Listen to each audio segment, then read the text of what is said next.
Então, vamos dar início agora ao nosso quarto congresso, ao nosso quarto painel do congresso, que é o direito administrativo diante da realidade financeira. A realidade é uma coisa que às vezes é esquecida pela administração pública, né?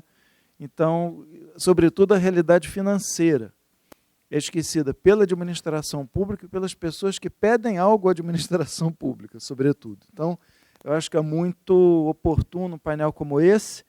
E vamos começar, então, com o Dr. Felipe Derble, grande amigo e colega de longa data, né? Mestre e doutor em Direito Público pela UERJ. Atualmente ele está fazendo LLM executivo na London School of Economics e é procurador do Estado do Rio de Janeiro. Sem intervalos. Tenha bondade.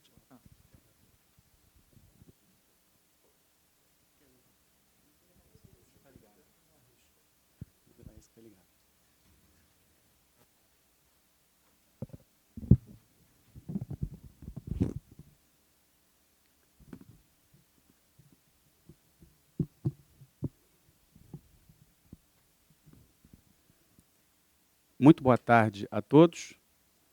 É sempre um prazer, uma honra e uma alegria enorme fazer parte dos eventos do IDAERJ, dos congressos do IDAERJ, pelo qual nós temos tanto carinho, tanto apreço.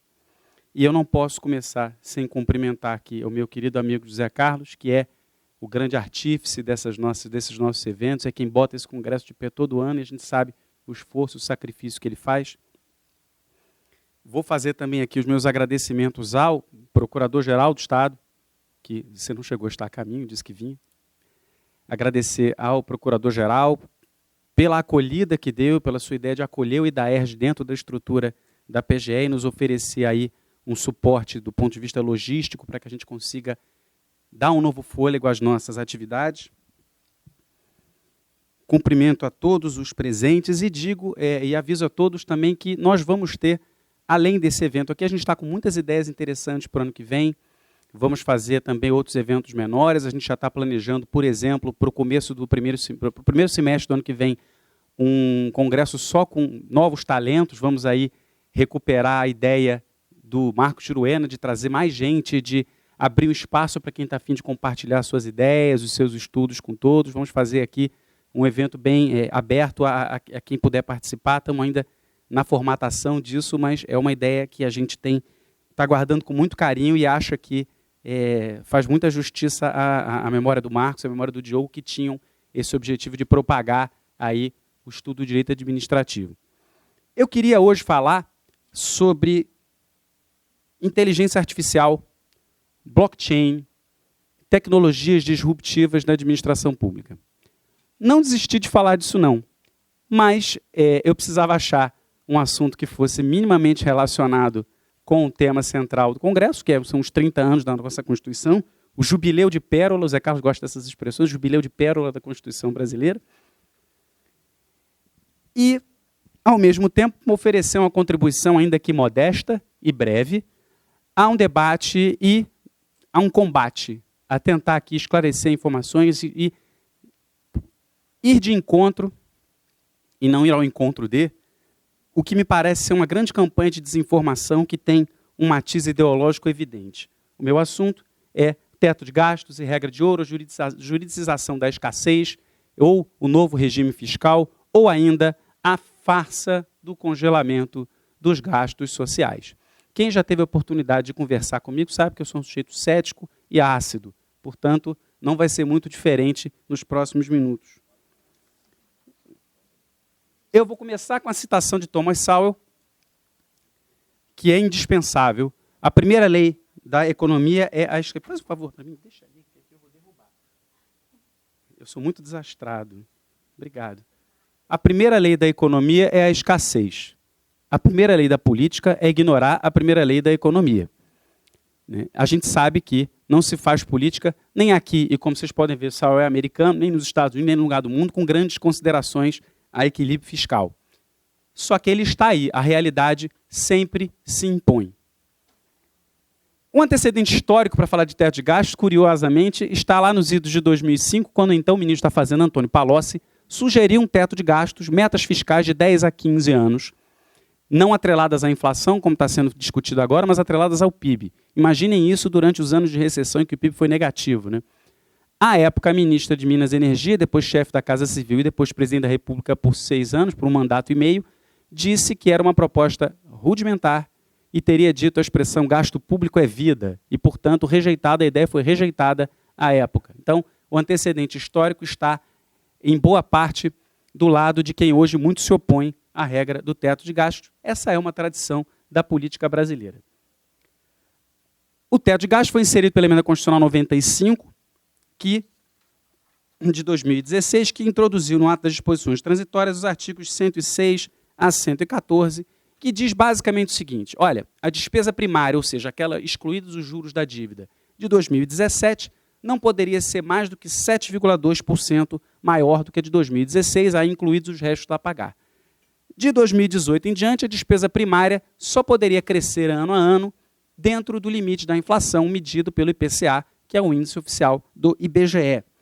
Até 2019, admite-se que a redução de despesas primárias do Executivo pudesse compensar alguns excessos em outros poderes, né? E aí incluído CNP, CNMP, CNJ, Ministério Público da União, Defensoria Pública da União, em até 0,25%.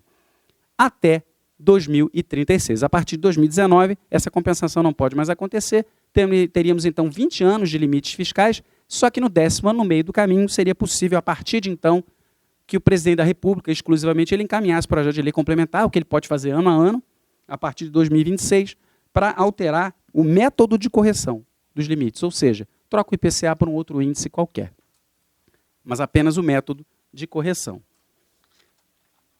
Em caso de descumprimento desses limites, fica proibido concessão de vantagem, aumento, reajuste, criação de cargo, aumento de despesa obrigatória, ou aumento de despesa acima da inflação. Vejam que aqui é o seguinte: até então, se os limites não forem superados, a proibição, o limite é global. Se vencidos os limites do teto de gastos, o limite passa a ser particular por despesa. Não se pode contratar pessoal, não se pode aí gerar aumento de despesa. Para o Poder Executivo, há limitações ainda mais específicas que dizem respeito a programas e linhas de financiamento, subsídios, isenções, enfim, isenções fiscais, renúncias de receita.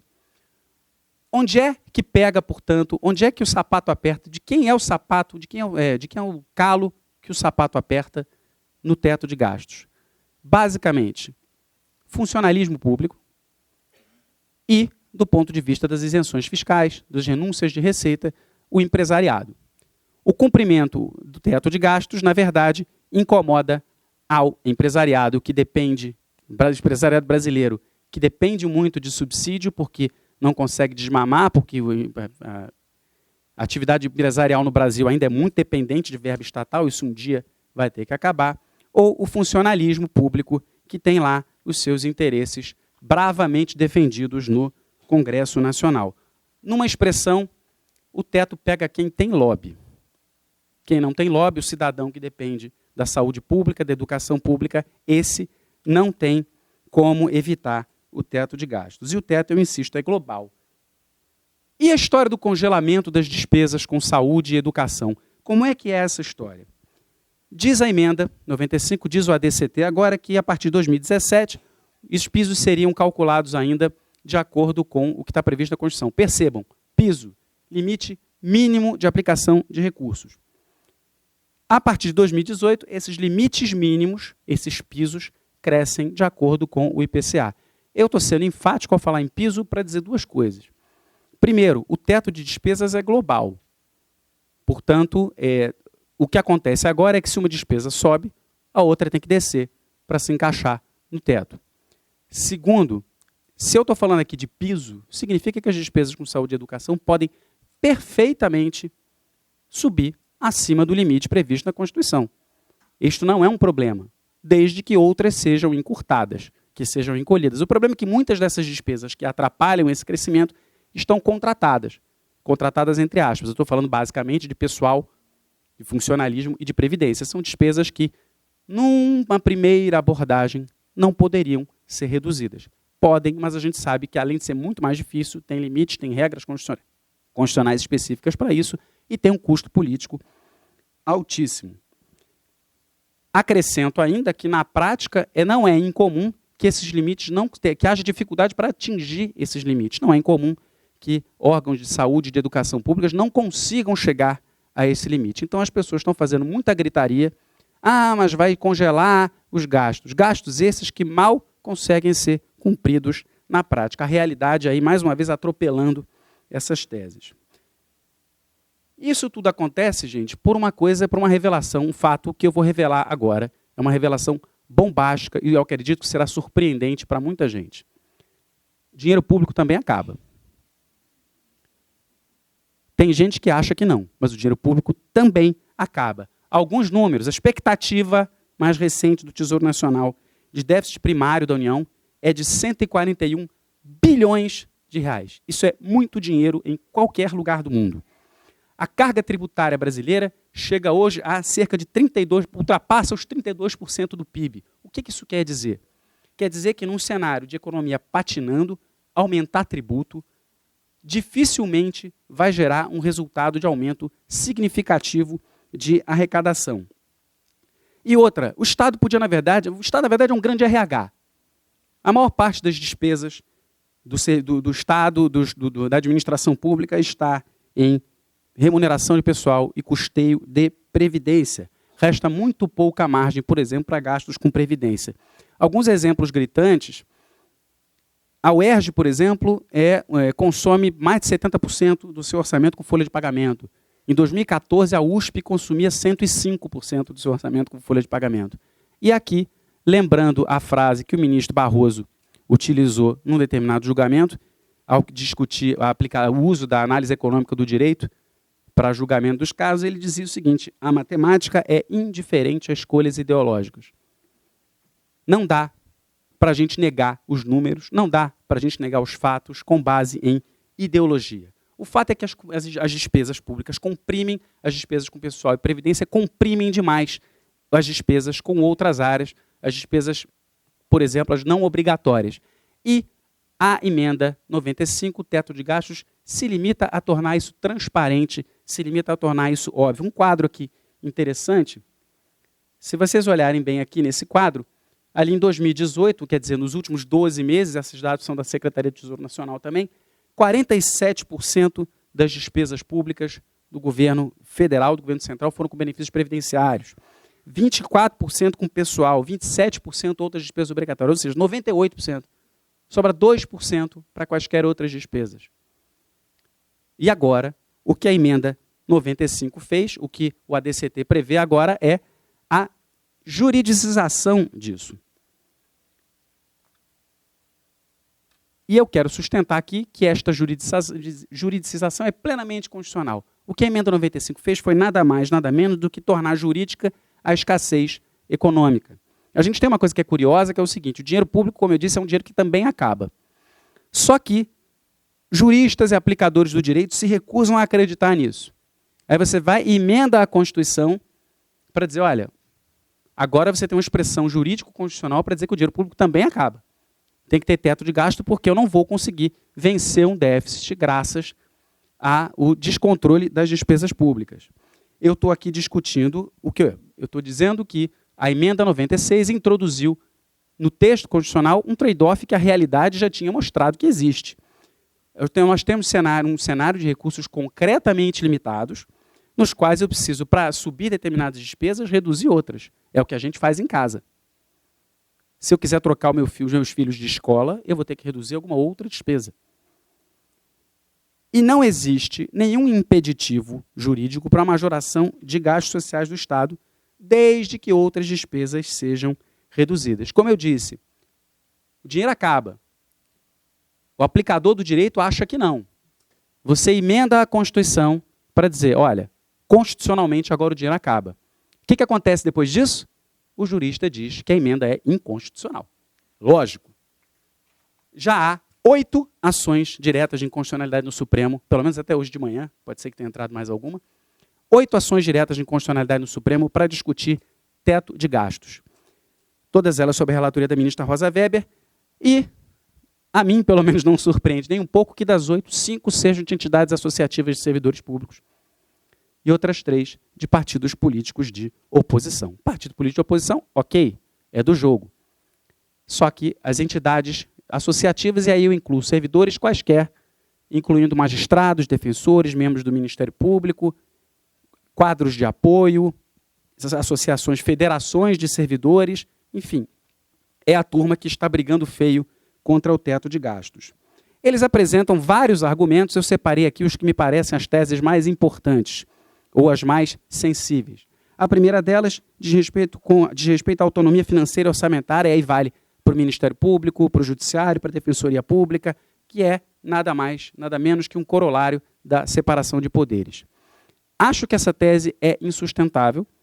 Primeiro porque os poderes autônomos ou independentes continuam livres para formular suas propostas de orçamento, só que agora dentro da realidade. Não podem mais formular suas propostas orçamentárias como se houvesse dinheiro do outro lado, porque de duas uma, ou não vai haver dinheiro para ninguém, ou os poderes independentes com seus orçamentos vão canibalizar o orçamento dos outros poderes. Não por acaso, o próprio Supremo Tribunal Federal, ao conceder uma liminar no mandado de segurança 34.483, relatoria do ministro Toffoli, concedeu a liminar em parte para permitir ao Tribunal de Justiça do Rio de Janeiro receber os seus duodécimos e falou, tudo bem, mas o duodécimo vai ser calculado sobre a receita corrente líquida e não sobre aquilo que está estimado na lei orçamentária. Senão, é canibalização de receita pública. O segundo argumento aqui é um argumento que particularmente me incomoda, né, que é a discussão de que haveria violação aí à proibição de retrocesso social, enfim, porque há precarização de serviços públicos, redução per capita dos gastos com saúde, educação e acesso à justiça, que é o tal do direito a ter direitos, porque se você reduz o orçamento do TJ, vai ter menos possibilidade de processo para quem tem gratuidade, aquela churumela toda. Enfim, isso está errado por algumas razões, data máxima vênia. A primeira razão, acho que há uma incompreensão fundamental no debate sobre proibição de retrocesso social aqui. Proibição de retrocesso social, no seu argumento tecnicamente mais sólido, aquele que não é propriamente asséptico, mas que não está vinculado a uma carga ideológica intensa. Veja que eu não estou falando aqui em contra-revolução é a reacionária, ou aqueles nomes estranhos que o professor Gomes Canotilho usou também no seu livro. Eu estou falando aqui de um nome mais seco, mais limpo.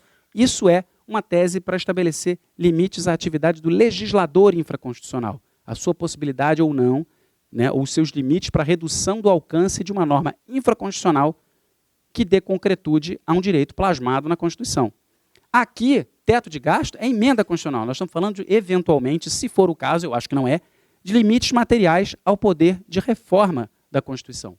Então, são assuntos, a meu ver, substancialmente diferentes, a não ser que a gente dê uma carga ideológica ou que faça aquilo que o professor Humberto Ávila condena sempre, que é chamar coisas diferentes por nomes iguais. Não há, além disso, qualquer demonstração de que isso importa redução de oferta de serviços públicos. Por uma razão muito simples. Os gastos com saúde e educação cresceram exponencialmente no país nos últimos anos. O problema é que eles cresceram mais na folha de pagamento. Hoje, por exemplo, o Brasil gasta 52% da receita destinada à educação com pessoal em cargos sociais. Em 2008, eram 27%. Com educação. Em saúde, dá mais ou menos 40%. Ainda assim, é muita coisa. Então, é necessário enfrentar este problema de maneira corajosa. Há uma discussão sobre violação de direitos fundamentais que se baseia na mesma questão.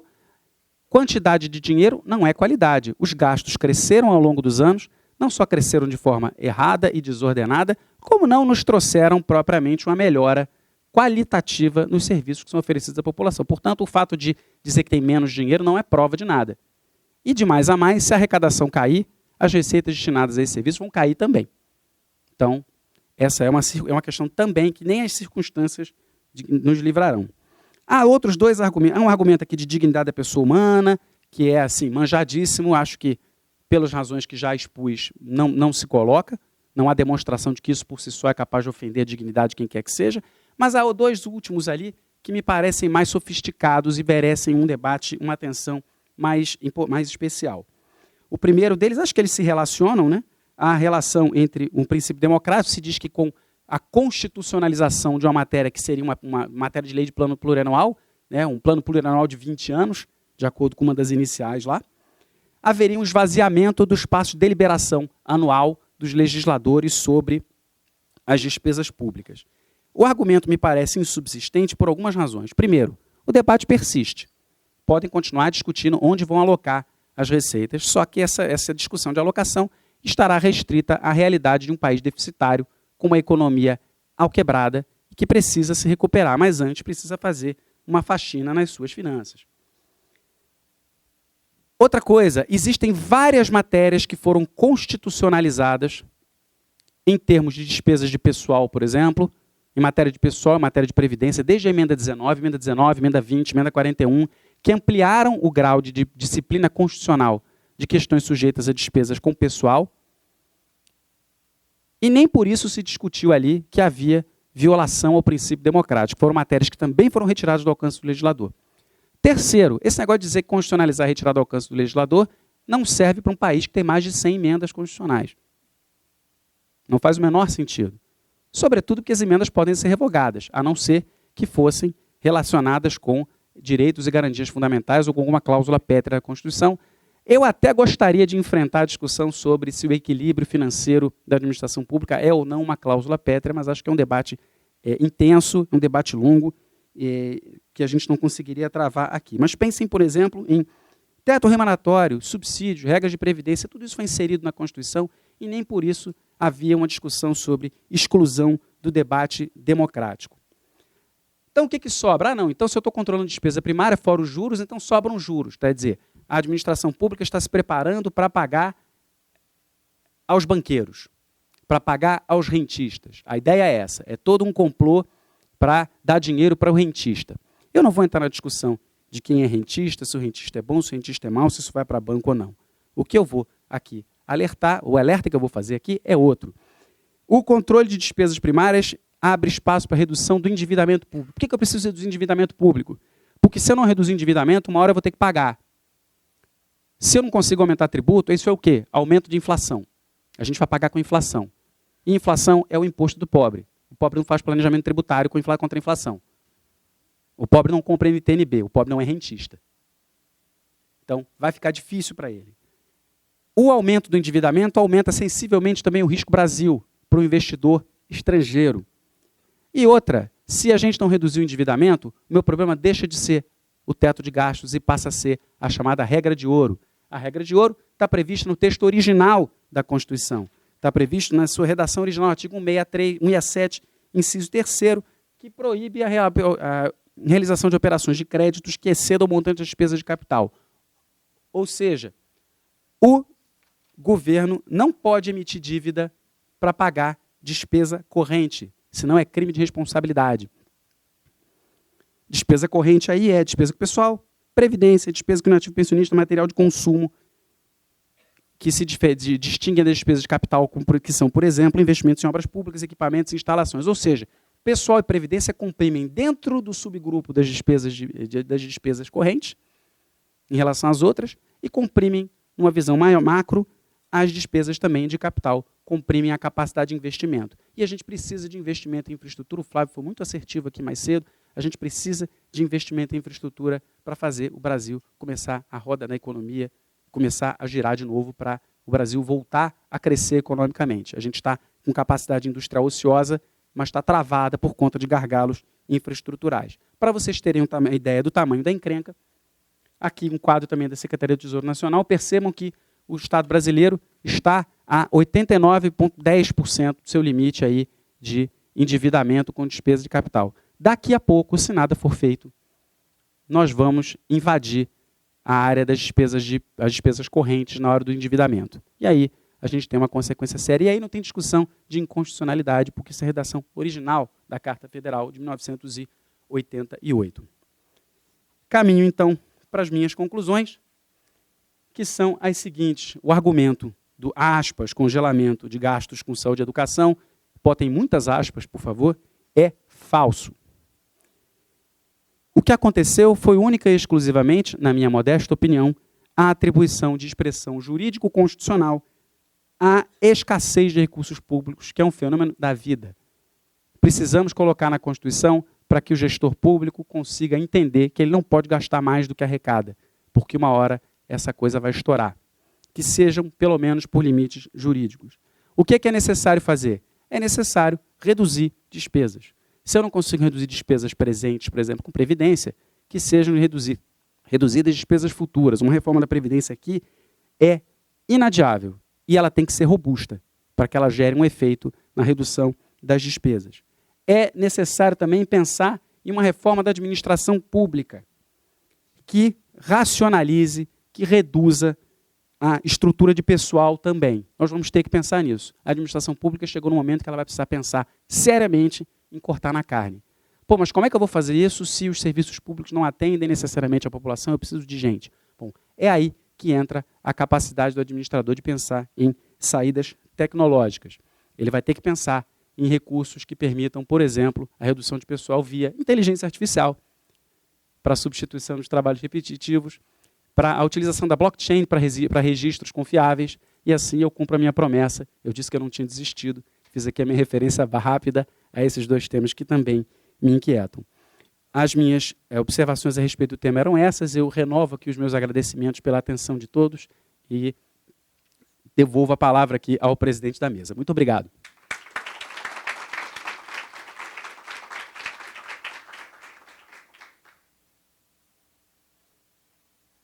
Bom, agradeço, Felipe, as suas intervenções, exposições são sempre provocativas, né, e sempre fazem a gente sair do lugar comum, então isso é muito bom. Muito obrigado, e sem mais delongas, né, e agradeço sobretudo a pontualidade, pontualíssima, né, ficou exatamente dentro do tempo, o que num congresso como esse é quase uma caridade, né, o preço foi o café esfriar. Então passo a palavra imediatamente aqui para o meu chefe, doutor Fernando Barbalho, né? Mestre em Direito Público pela UERJ, procurador do Estado, professor convidado dos programas de pós-graduação da FGV, da Emerge e aqui da nossa ESAP. Né? Obrigado, Zé Carlos, parabéns ao Felipe. Eu devo confessar que aqui inverteu a ordem, porque normalmente a preliminar é antes do jogo principal, né? Então, a qualidade de exposição do Felipe me deixa em maus lençóis aqui, mas vamos lá. E foi muito bom a gente dividir esse painel aqui, além de estar entre bons amigos, e queria agradecer a presença de todos os colegas que estão aqui presentes, residentes, estagiários, público que vem de fora. Quando surgiu a ideia de marcar o congresso e tudo mais, e aqui agradeço ao procurador-geral, Rodrigo Zambon, que além de nos prestigiar com sua presença, teve a iniciativa auspiciosa de incorporar o IDAERJ ao Centro de Estudos Jurídicos. Falei assim, bom, tem que falar alguma coisa.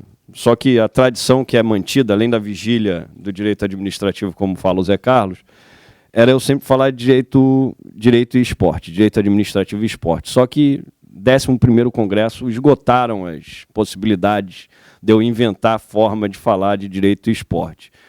E aí me veio a ideia de falar um pouco da experiência que eu tive nesses 2 anos de gabinete. Né? Fui convidado pelo Leonardo Espíndola, à época era o procurador-geral, quando ele assumiu como procurador-geral, para integrar o gabinete. E aí ele, eu e o Cláudio, que está aqui também, a quem eu agradeço a presença, a gente se deparou com uma situação, quando a gente entrou, eles vinham da Casa Civil, então eles tinham mais ou menos uma ideia do que estava acontecendo, né? Tinham uma ideia concreta. Eu tinha uma vaga noção. E eu me lembro que uma das primeiras coisas que o Léo falou, e ele chegou aqui na Procuradoria em meio àquela confusão de faltar dinheiro para pagar salário, etc., ele falava com frequência uma questão, né? O problema do Rio de Janeiro é que tem muito direito e pouca matemática. Né? A gente discute muito direito e discute pouco matemática, que vai mais ou menos na linha do que o Felipe expôs ainda há pouco. Eu queria começar, eu pensei em começar essa exposição aqui, agora que eu consigo botar fotos no PowerPoint, o Vanessa estava mexendo comigo, agora o PowerPoint está mais caprichado. Pouquinho só, não tem essas transições bonitas que nem a do Felipe, nem as animações da Vanice. Mas, assim, eu queria começar com uma foto de um DARF, né? Que é mais ou menos o símbolo do início da nossa gestão aqui no gabinete da PGE. acho que os 20 primeiros dias em que nós estivemos no gabinete, o Estado sequer mexia nas contas do Tesouro. O Estado não tinha acesso às contas do Tesouro. Uma das primeiras tarefas que me foi delegada para resolver era a liberação, as contas todas estavam arrestadas para pagar salário, pagar uma série de despesas que demandavam pagamento, e aí a gente tinha uma dívida com a União, uma parcela de uma dívida que vencia com a União, de 700 milhões de reais naquela semana. 700 milhões, desculpa, era de 8 milhões de reais. É uma dívida de 700 milhões, valor histórico, que tinha uma parcela de 8 milhões para pagar, e o Estado não tinha acesso às contas e não tinha 8 milhões liberados para pagar. Tive que eu correr numa das varas de fazenda pública para um juiz de primeira instância e pedir a liberação de 8 milhões para que não vencessem no dia seguinte 700 milhões de reais. O juiz atendeu a demanda da Procuradoria, mas com um certo constrangimento da nossa parte exigiu que nós levássemos o DARF para ele ver que a gente estava pagando os 8 milhões a título de dívida com a União. Não é brincadeira. A procuradora teve que levar o DARF. Eu queria começar com o DARF, que o DARF é mais ou menos o símbolo disso tudo, né? Da fúria arrecadatória da União, da falência que o Estado do Rio de Janeiro se meteu, né? E da absoluta quebra do equilíbrio federativo. Então, com base nisso, com base nessa... O Léo falava nisso insistentemente, a gente discute muito direito e pouco matemática. A questão no Estado do Rio de Janeiro não é direito, é matemática. A gente está aqui comemorando os 30 anos da Constituição e isso me assusta um pouco, porque nós estamos comemorando, a Constituição está virando uma mulher balzaquiana, né? Com seus encantos e tudo mais. O problema é que quando a gente entrou na Procuradoria, ela nem era uma adolescente, tinha 12 anos, isso é complicado. Mas aqui, a gente falar da Constituição, isso é um lugar comum já se dizer isso, que a Constituição cidadã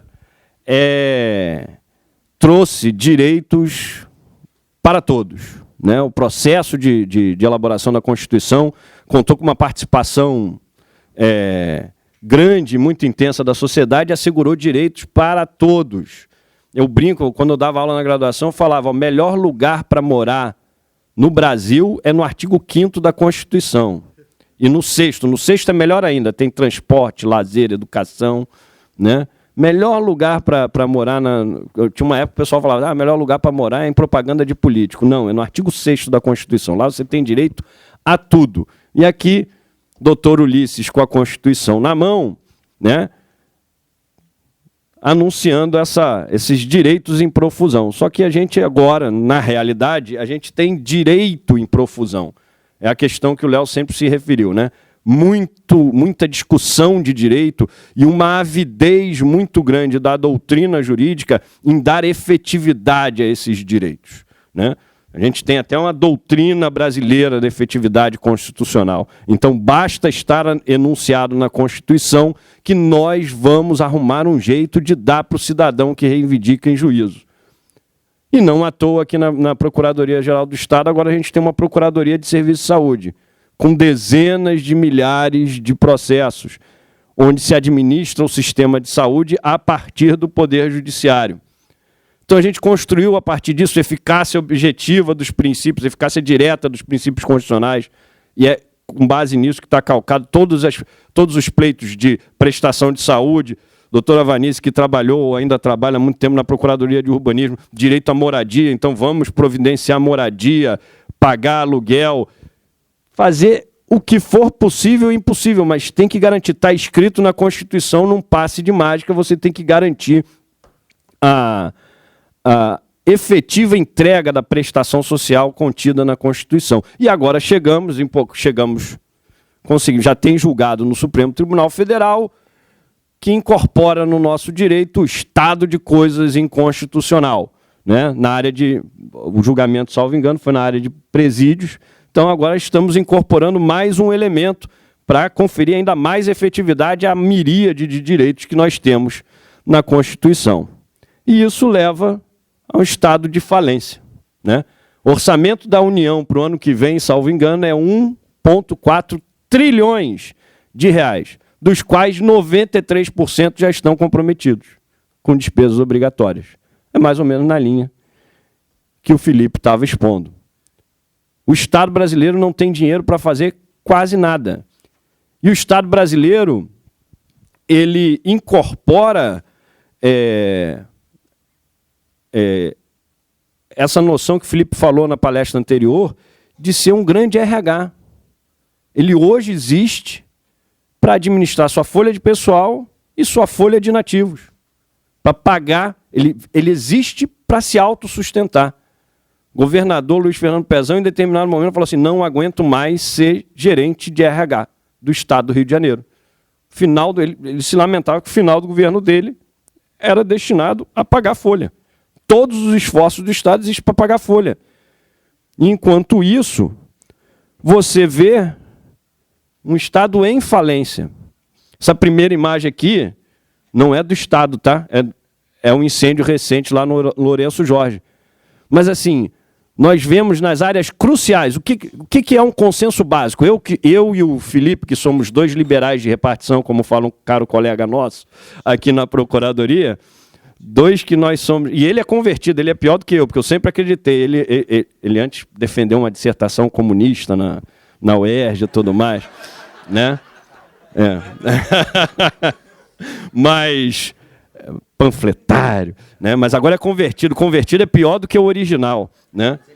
Mas, assim, um consenso básico que existe em qualquer corrente política é o seguinte: o Estado tem que cuidar. Seja você um liberal de repartição que nem nós dois, seja o cara de extrema esquerda. É o seguinte: saúde, segurança e educação são três âmbitos em que o Estado tem que se fazer presente. Pois bem, a gente tem visto recentemente, e esse quadro aqui é o dantesco, é o anedotário, um hospital pegando fogo aqui, e aqui se aproximar, diz aqui, emergência, né? Aqui é a área de emergência que pegou fogo. Mas, assim, não é a primeira... Todos, nos 3 níveis de governo, a saúde está em estado periclitante. As pessoas se internam sentadas em poltronas. Ficam internadas no corredor. Né? E, assim, não é a primeira vez que o município do Rio de Janeiro se sujeita a uma situação periclitante na saúde. Todo mundo lembra dos hospitais de campanha no Campo de Santana, quando da intervenção branca federal na saúde do município do Rio de Janeiro.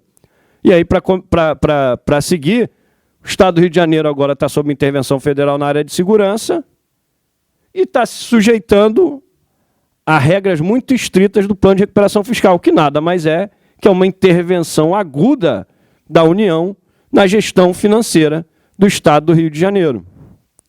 Então, o Estado brasileiro ele existe, e olha que nós estamos em excelente situação. Somos o único Estado que conseguiu aderir ao Plano de Recuperação Fiscal. Rio Grande do Sul e Minas Gerais estão tentando arduamente, sem chance próxima de sucesso. Pois bem, e com essa miríade de órgãos de controle aqui, a gente tem a fiscalização parlamentar, a comissão parlamentar de inquérito, Tribunal de Contas, Ministério Público, Procuradoria-Geral, órgãos de advocacia pública, os mais variados. Agora, no Estado do Rio de Janeiro, agora temos também uma Controladoria Geral. Como é que nós chegamos a este ponto? Imputar a culpa só no judiciário ou num descontrole, numa histeria dos princípios que conferem efetividade a todo e qualquer direito constitucional é o suficiente? Ou onde os órgãos de controle todos falharam em antever isso? Pois bem, o presidente Charles de Gaulle falava que governar é escolher. Então, o legitimado democraticamente a fazer as escolhas é o agente político, obviamente. Né? O governador do Estado, presidente da República, a partir das deliberações legislativas. Mas que tipo de escolhas nós viemos fazendo ao longo do tempo com base numa interpretação exacerbada da efetividade da Constituição. Bom, o que eu prometi apresentar para vocês? A moral e a matemática como novos vetores ou como um resgate desses vetores da ação administrativa. O exemplo do Estado do Rio de Janeiro, hoje já tivemos mais um episódio onde a Polícia Federal cumpriu um sem número de mandados de prisão. Primeiro problema que se esbarra, e é o mais visível, mas nem de longe é o principal, é a questão da moralidade administrativa. E aqui tem a citação de novo, que a gente põe o doutor Ulisses aqui, já que a gente está falando de 30 anos da Constituição. Isso aqui ele falou na sessão de promulgação da Constituição, né? Não roubar, não deixar roubar, pôr na cadeia quem rouba. Eis o primeiro mandamento da moral pública. Mas não é só isso, não é questão só de prevenção de corrupção. É a questão, muito na esteira do que expunha o professor Diogo de Figueiredo, de encarar a moralidade administrativa como um valor que resgate ou que funde a atuação administrativa na legitimidade política, na finalidade pública das ações administrativas, no cumprimento do dever de boa administração e na fidelidade institucional. Essas escolhas, e aqui eu vou citar outro colega, Felipe, né? Essa pouca transparência nas escolhas traz o que o Felipe sempre fala aqui quando a gente está trabalhando uma situação confusa: o caos liberta, né? A falta de transparência, a desordem no estabelecimento das prioridades administrativas viabiliza a efetivação de uma série de escolhas equivocadas. E aqui eu resgato um ensaio do professor Diogo, em que ele destacava a falta de atenção a um preceito constitucional, que seria um preceito vinculante para nortear a ação administrativa. O professor Diogo de Figueiredo fala nesse livro aqui, 4 Paradigmas do Direito Administrativo Pós-Moderno, uma das últimas obras publicadas pelo professor Diogo. Ele fala do artigo 84, inciso 11 da Constituição. Estabelece que compete privativamente ao presidente da República remeter mensagem e plano de governo ao Congresso Nacional por ocasião da abertura da sessão legislativa, expondo a situação do país e solicitando as providências que julgar necessárias. Fala-se disso como se fosse um ato de mera solenidade vazia. O professor Diogo defende nesse artigo que este ato tem que se revestir de algum conteúdo jurídico, tem que vincular de alguma forma a ação administrativa, especialmente dos agentes públicos que determinam a direção da ação administrativa. É a partir deste tipo de mensagem, deste tipo de comunicação formal ao Congresso Nacional, no caso do governo federal, ou aos parlamentos estaduais e municipais, que o chefe do executivo vai estabelecer um norte para que os órgãos de controle consigam verificar se aquela ação administrativa tem base numa plataforma política. Aqui lembrando outro dos nossos patronos, que é o professor Marco Juruena. O professor Marco Juruena defendia um certo grau de vinculação do agente político à plataforma defendida em eleição, ou ao plano de governo apresentado quando do pleito eleitoral. Então, a legitimidade política, a adequação à finalidade pública, ela começa a se dar a partir do momento em que o governo, que o agente político explicita as suas razões.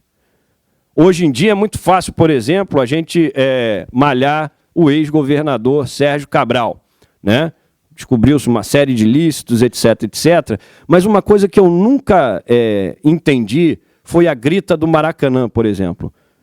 De repente não se pôde fazer mais nada. Ah, não, tem que preservar o Museu do Índio, que não era mais Museu do Índio há anos, né? Tinha que preservar lá o Célio de Barros, que nunca aconteceu nada de relevante no Célio de Barros. Não, isso aqui vai ser um atentado à memória do esporte nacional, à preservação indígena, etc, etc. Por que, e tentando interpretar essa grita toda em torno de equipamentos absolutamente inúteis em volta do Maracanã, eu tenho uma explicação: a falta de transparência das ações governamentais. Nunca foi discutido com a sociedade fluminense abertamente o seguinte: olha, eu vou querer fazer aqui, modernizar o Maracanã, a gente vai sediar uma Copa, vai sediar Jogos Olímpicos, e agora eu quero derrubar o Célio de Barros. O Célio de Barros não serve para nada, a arquibancada está condenada, nunca fizemos nada de relevante. No Júlio Delamare, que é a piscina, o complexo aquático, ainda tem as velhinhas que nadam ali, as velhinhas tijucanas todas nadam ali, né? O Museu do Índio há muito tempo não tem nada. Aí agora reinstalaram lá pretensamente uma aldeia indígena lá. Então isso não foi levado à sociedade de forma transparente, de forma clara.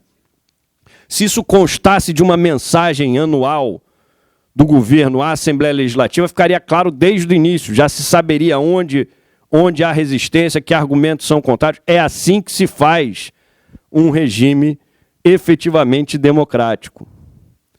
O outro vetor que deve reger a administração é a questão da matemática, né? E aqui a exposição do Felipe é muito pertinente e até meio que encurta a minha e vai me permitir ficar dentro do tempo, graças a Deus, né? Mas assim, o que é a matemática dentro da atuação administrativa? Como é que você faz valer o valor da ciência exata numa ação governamental? Com parâmetros orçamentários e com limites da lei de responsabilidade fiscal. A gente passou agora por um pleito eleitoral, minha filha tem 14 anos, tem algum interesse, começou a ver o horário político, ela fala: pai, quando via principalmente propaganda para deputado estadual e deputado federal, que bizarro, pai. Como é que... Eu falei, vários vão ser eleitos, minha filha, vários aparecem aí só para folclore, mas que bizarro, pai. Né? E aí o que o cara fala muito, né, é o seguinte: não, eu sou campeão de propostas de projetos de lei na Assembleia, na última legislatura, propus 789 projetos de lei. Né? Aliás, era uma crítica posta ao presidente eleito. Né? Não, só aprovou 2 projetos de lei. Sinceramente, citando novamente o mote aqui, a linha condutora da minha apresentação, lembrar meu amigo e compadre Leonardo Spínola. A gente já tem muito direito, já tem muita lei para cumprir. Aliás, eu me lembro, quando comecei a faculdade, você começar a descobrir o sistema jurídico, etc., é um encanto. Eu falei, vou ficar por aqui. Além de não ter matemática, esse negócio de direito parece ser bom, que é aquele encantamento, o sistema, ele se encaixa. Pelo menos para um estudante de primeiro ano de faculdade, sim. Depois você começa a descobrir que ele é meio torto. Mas, assim, a princípio ele encaixa. Eu sempre falei, o problema do Brasil não é legislativo, o problema do Brasil é executivo. É de cumprir e aplicar as leis. Então, a função do parlamentar, normalmente eu tenho implicância com o parlamentar, falando assim: apresentei 35 projetos de lei no último mês. A gente faz, Flávio Amaral está aqui, Felipe também já fez um bocado, a gente analisa projeto de lei todo dia. Era melhor que não apresentasse tantos. Né? Mas, voltando aqui, a função principal de um parlamentar é fiscalizar o governo, é fiscalizar o cumprimento do orçamento e discutir as prioridades enviadas dentro do orçamento. Isso ninguém discute. Na época de eleição, a conversa é sempre assim: o problema do Brasil não é um problema de despesa, é um problema de receita. Quanto mais receita tiver, mais vai gastar, não adianta. Então, nós avançamos para criar uma lei de responsabilidade fiscal, né? E alguns elementos estão postos na lei e na própria Constituição. 2 princípios orçamentários que são solenemente ignorados: veracidade orçamentária e equilíbrio orçamentário. Todos os parlamentos do Brasil discutem orçamento como se fosse uma peça de ficção. Não, enfia aí mais uma estimativa. Essa estimativa de receita está muito pequena. Vamos aumentar a estimativa de receita, que aí cabem todas as despesas que eu quero. E é o que o Felipe chamou a atenção. Quando começamos a discutir a escassez, os poderes autônomos que queriam legitimamente seu 12º queriam calcular sobre a previsão orçamentária. A efetiva arrecadação da receita não importa. Não importa qual é a receita corrente líquida. Está na Constituição que eu tenho direito a 1/10 do percentual sobre o orçamento. Não importa se o orçamento foi executado ou não. Equilíbrio orçamentário. E 2 ferramentas trazidas pela Lei de Responsabilidade Fiscal que são tratadas com absoluta desconsideração. O estudo de impacto orçamentário financeiro e a declaração de adequação orçamentário financeira. Diz o artigo 16, quando fala de despesa pública, a criação, expansão ou aperfeiçoamento de ação governamental que acarrete aumento da despesa será acompanhado de 1. Estimativa do impacto orçamentário financeiro no exercício que deve entrar em vigor e nos 2 subsequentes. 2. Declaração do ordenador de despesa que o aumento tem adequação orçamentária e financeira, blá, blá, blá. Né? E aqui eu estou transitando em terreno perigoso, tem doutor Rodrigo Mascarenhas, doutora Vanessa Cerqueira, que são especialistas na matéria. Mas aqui, parágrafo 2º, a estimativa de que trata o inciso 1 do caput será acompanhada das premissas e metodologias de cálculo utilizadas. Quem viu num estudo de impacto financeiro ou numa declaração dessa, um estudo mais detalhado explicando, a premissa é que vai ser executado esse orçamento, que haverá esse tipo de receita. O que há são 2 papeluchos que normalmente são juntados ao processo administrativo. Não, isso aqui se adequa ao orçamento, está previsto. E se não tiver, e já vi processo falando o seguinte, se não está previsto, vamos providenciar para prever no próximo exercício. É assim que se executa seriamente o orçamento? Caminhando para o final aqui, e esse aqui é meu último slide, eu quis trazer a foto aqui do professor Diogo para iluminar aqui o resto dos nossos trabalhos e porque estou fazendo referência a essa obra, esse capítulo do livro, que ele fala do 4º paradigma do direito administrativo pós-moderno, que é o paradigma do resultado. E aqui a gente tem que atentar, como falaram com pertinência tanto o Rafael Oliveira quanto o Gustavo Binemboy, tomando cuidado para não ser comentarista de videotape ou adotar o critério do administrador médium, que tem a obrigação de prever o que vai acontecer, né? Sempre tomando cuidado com esse controle de eficiência ou controle de resultado que vem sendo exercido pelos tribunais de contas ou pelos demais órgãos de controle, sem ter sentado na cadeira do gestor para ver quais eram as vicissitudes e as preocupações do administrador quando tomou determinada decisão. O resultado administrativo eficiente, que é dado como um paradigma para a atuação, para o cumprimento do dever de boa administração, ele se calca no que o professor Diogo chamava de devido processo legal de garantia da cidadania. A garantia última da cidadania, da efetiva cidadania no Estado brasileiro, se dá pelo cumprimento de um devido processo legal na execução das políticas públicas, e isso passando pelo orçamento. Ou seja, desde a etapa da formulação da política pública, a elaboração do orçamento, a construção do orçamento para o atendimento daquela política pública, e afinal a execução, isto tem que ficar explicitado. Não necessariamente é uma questão estritamente jurídica, mas a sociedade brasileira só vai ter a administração pública que merece a partir do momento em que ela prestar atenção na construção e na execução do orçamento público, em que as opções orçamentárias sejam transparentes e claras, no sentido de estabelecer as prioridades. A grita contra o chamado teto de gastos, sobre o qual expôs o Felipe, e por isso que a minha exposição devia ser a introdução para dele, que é, sob o ponto de vista técnico, até muito mais aprimorada do que essa aqui. A grita contra o teto de gastos é justamente para a manutenção do caos que hoje rege a eleição das prioridades da administração pública. O teto de gastos estabelece claramente, olha, para botar dinheiro num lugar, vai ter que tirar de outro. Você vai ter que começar a fazer conta. E isso é difícil para um cara que foi fazer direito porque não sabia matemática, defender isso aqui é quase advogar pela sua demissão, né? Mas eu não vejo outra solução para que o Estado brasileiro efetivamente cumpra o papel que a Constituição lhe reserva, a não ser ele começar a prestar atenção na realidade das coisas. E, mais uma vez, resgatando aqui a imagem do professor Diogo, que falava do risco do administrador público e do legislador ignorarem o princípio da realidade. É levar o Estado à descrença, ao descaso, ao deboche, que é isso que está acontecendo atualmente.